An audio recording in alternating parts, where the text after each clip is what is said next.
Жила-была кошка по имени Маруся в небольшой деревне, около густого леса. Она была известна всем жителям своим любопытством и безмятежным характером. Каждый день она прогуливалась по лесу, и никто не мог удержать ее дома. Ее любимым местом стал тихий уголок среди зеленых кустов, где она проводила много времени, наблюдая за животными, которые играли около пруда. Однажды, когда Маруся возвращалась со своей прогулки, она увидела нечто в кустах. Одновременно навстречу Марусе шел мужчина по имени Иван, который прогуливался по лесу. Кошка подошла к нему и начала мяукать, пытаясь привлечь его внимание к своей находке. Вначале Иван был удивлен настойчивостью кошки, но потом решил последовать за ней, почувствовав, что она что-то хотела ему показать. Маруся вела Ивана через густые заросли, заставляя его идти все глубже в лес. Шел он неспешно, но с каждым шагом становилось яснее, что у кошки есть серьезная причина на такое поведение. Вскоре Иван услышал слабый и жалобный плач, доносящийся издалека. Следуя за звуком, Иван увидел такое, что останется в его памяти навсегда. Маленький мальчик, на вид ему было около 4 лет, сидел на траве среди кустов и горько плакал. Он, видимо, потерялся и был напуганным. Иван был рад, что Маруся привела его к нему. Он немедленно взял мальчика на руки, обнял его и пытался успокоить словами, стараясь утешить его.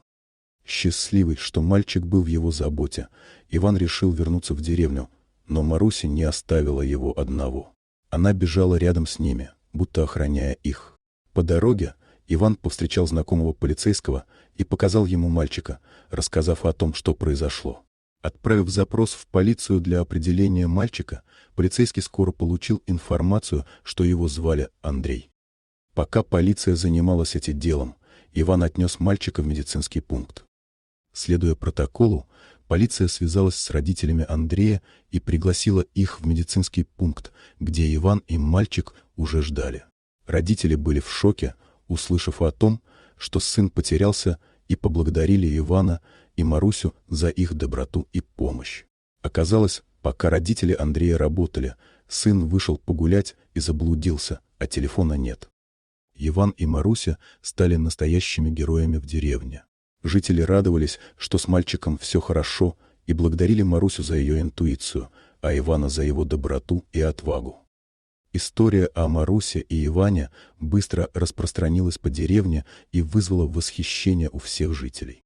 Мало кто ожидал, что обычная кошка и простой мужчина могут стать настоящими героями. История их спонтанного спасения мальчика проникла в сердца многих людей, чьи добрые дела остаются неоцененными и незамеченными.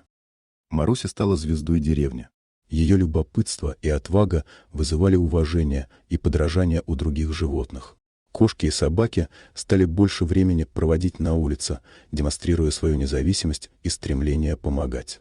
Жители деревни перестали пренебрегать приютом для бездомных животных и начали ухаживать за ними, узнавая о том, как они могут действовать в благотворительности и спасать людей в трудных ситуациях.